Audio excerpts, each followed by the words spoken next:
saranno. Has provat el so? Sì. A te personalmente perché ti interessa Goldoni? Ma sono tante le ragioni. In generale credo che essendo il nostro autore più conosciuto all'estero, uno degli autori più importanti della nostra drammaturgia, come può essere Molière per la Francia, pur non stabilendo dei paragoni tra i due, credo che qualsiasi attore o regista prima o poi desidera incontrare la drammaturgia di questo autore, che ha nel linguaggio una felicità espressiva straordinaria, per cui è un piacere recitarlo, e in particolare in queste ultime commedie, a cui appartiene la trilogia della villeggiatura, credo che Goldoni sia uno di quegli italiani. Questa è mia moglie. Ora sì.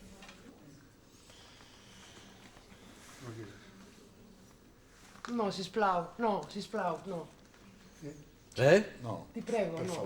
No. A me no, Solo io no. riprende solo me. Ok. Fatto fare il camera. Allora la stessa Se vuoi domanda, fare da qua, sì, però... rispondo alla Sì, stessa sì. domanda. No, chieda, vai. Va bene, no? Queste interviste. Allora, Dicevo- Goldoni è il nostro massimo drammaturgo e credo che qualsiasi attore italiano prima o poi desidera confrontarsi con le sue straordinarie commedie. Ha poi un linguaggio di una naturalezza, di una leggerezza, una tessitura quasi mozartiana nell'organizzare i duetti, i soli, i concertati delle grandi scene, per cui c'è proprio un piacere nel recitarlo, con un italiano bellissimo da recitare. Tematicamente credo che sono uno di quegli italiani che hanno saputo cogliere con maggiore acutezza, anche con maggiore spietatezza, direi, un certo carattere dell'italiano medio, che ha tanta responsabilità nella vita sociale, nella evoluzione delle idee, dei comportamenti del nostro paese, riscontrabili ancora oggi. In particolare nell'ultima parte della sua produzione, a cui appartiene questa trilogia, questa capacità di raccontare una classe media italiana è veramente straordinaria.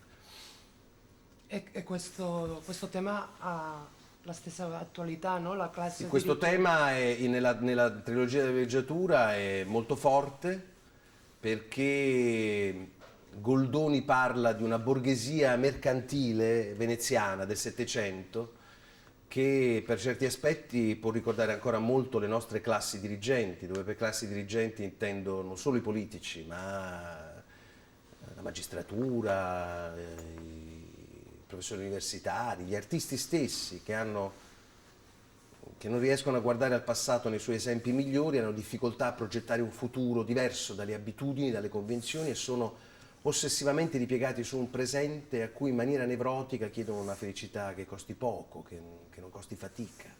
E questa è una malattia molto Generale, direi, molto no? attuale, no? Assolutamente generale. E senza sforzo soprattutto. Esattamente, senza nessuno sforzo. Per essere molto semplici è come se Goldoni volesse dire in questo testo, volendolo dire con una battuta, che la vita non è una passeggiata, ma lo dice e che affacciarsi anche alla vita non è così semplice, che il senso di responsabilità è molto importante, insomma, che costruire è molto importante, non soltanto consumare.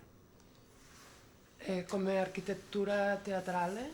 È un capolavoro della drammaturgia, direi, italiana, senz'altro, europea, è qualcosa che può far pensare alla vostra Celestina, nel senso che ha una durata costituita da 3 commedie che si snodano in 9 atti, e naturalmente noi facciamo una riduzione per cui il nostro spettacolo dura soltanto 3 ore, compreso l'intervallo, e si può osservare come un vero e proprio romanzo teatrale, dove proprio questa possibilità del racconto offre un'occasione straordinaria di affezionarsi ai personaggi, di conoscerli in un modo, di vederli cambiare sotto i nostri occhi, di congedarsi da noi completamente diversi. Perché hanno una trasformazione molto visibile, no? Assolutamente visibile, sotto la metafora dell'entusiasmo dell'andare in vacanza, del vivere la vacanza e la malinconia dei ritorni. Sotto questa metafora Goldoni racconta molte cose che sono simili al vostro verano, all'Etè e a tutte le stagioni di tutte le persone del mondo, insomma. Perché sono tre momenti con tre tempi diversi. Sono tre testi diversi nei quali si muovono gli stessi personaggi che raccontano appunto l'entusiasmo dell'andare in vacanza, la gioia dell'andare in vacanza, anche se è fatto con un po' di routine, perché tutti gli anni c'è questa moda di andare in vacanza. Ciò che accade in vacanza, che è questo momento di sospensione dagli affanni, dalle cure quotidiane, dal lavoro, dal costruire, ciò che si spreca anche in vacanza da tutti i punti di vista, dal punto di vista morale, affettivo, economico, e poi quando si torna a casa, nel ritorno alla villeggiatura, la vita presenta il conto.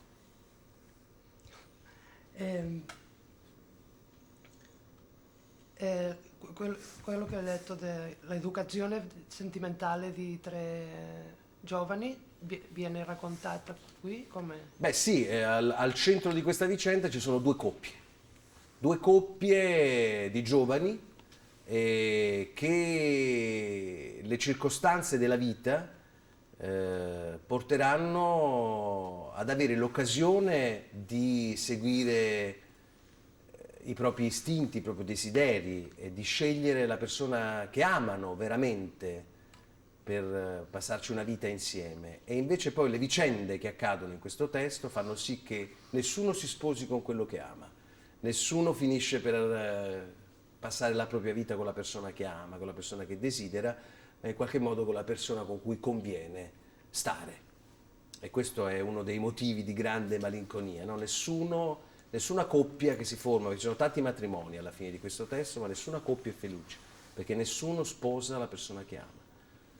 Perché c'è la stessa ipocrisia che c'è nel senso sociale che dicevamo prima. Beh, ci sono tante ragioni che portano a fare queste scelte, tra cui c'è anche un'ipocrisia legata a una forte pressione delle convenzioni sociali che nel Settecento aveva un significato, oggi ne ha un altro. Però anche noi oggi viviamo molto spesso un balletto sociale in cui per noi è più importante esserci piuttosto che essere, no? Mi spiego? Sì. Cioè, e quindi c'è un racconto straordinario di quella giostra della vita su cui a volte si sale e una volta che si è saliti si smarrisce il senso più profondo di se stessi, dei propri desideri e si resta su questa giostra, no? Fino a morirci sopra.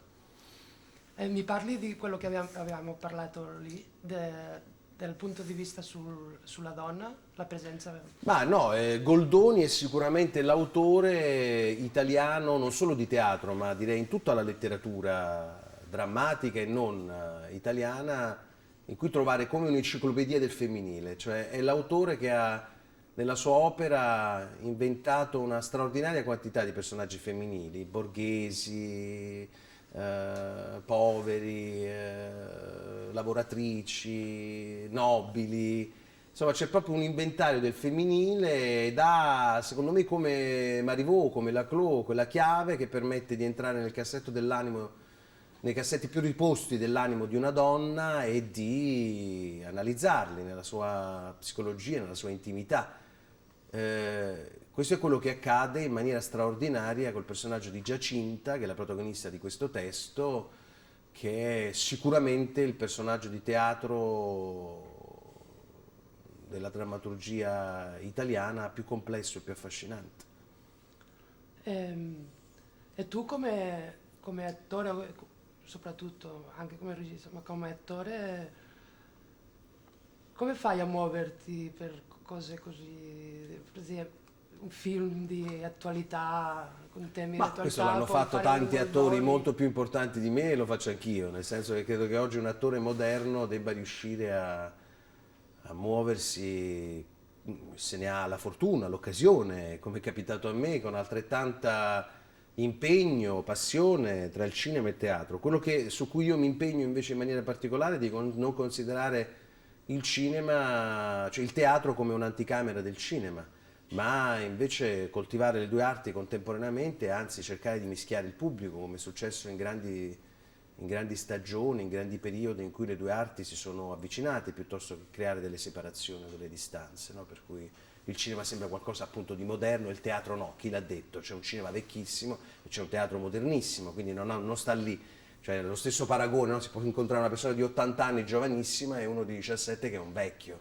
Ecco, questo accade anche, sono luoghi comuni, cioè nessuno dice. Poi purtroppo è vero che nel cinema c'è, per ragioni anche industriali, legato al modo in cui viene distribuito, costruito, inventato, un dinamismo in più. Allora forse però quello che si impara al cinema forse può essere portato come dinamismo anche nel teatro, insomma. Ma tu preferisci una cosa o l'altra o no? Guarda, c'erano dei grandi attori del passato che facevano tutte e due le cose. Quando mi facevano questa domanda dicevano prova a chiedere a un pesce se sta meglio all'aria aperta o in una piscina climatizzata. Il pesce ti dirà che sta meglio nella piscina climatizzata, io sto meglio sul palcoscenico perché è la mia casa, no? È il luogo dove mi sento. Però questo lo dico senza nessuno snobismo nei confronti del cinema, no? Naturalmente sono uno che fa cinema, ma sono un attore che per 150 serie all'anno sta in palcoscenico. Ma penso che il cinema, anche la televisione, può portare un pubblico al teatro. Sì, la televisione non solo nel vostro paese, anche se ho visto anche nel vostro paese delle grandi stupidaggini in televisione, e come nel nostro, noi abbiamo un triste primato forse in questo momento sul piano delle cretinate che si vedono in televisione, ma voi non siete da meno e non credo che che la televisione potrebbe fare molto per il teatro e per il cinema, fa poco, fa molto invece per incretinire i cervelli delle persone, tranne pochi casi. Quindi diciamo che forse è più fecondo un rapporto tra il cinema e il teatro, mi sembra che la televisione faccia molto poco. La rubrica che si occupa di teatro, di cinema, di letteratura in Italia è affidata a una delle persone meno capaci, cioè una persona di totale incompetenza, non so come nel vostro paese, quindi voglio dire questo è il nostro servizio pubblico rispetto a queste. Ora mi devi far andare a recitare perché Ok, va sono bene. le 7:20. Ah.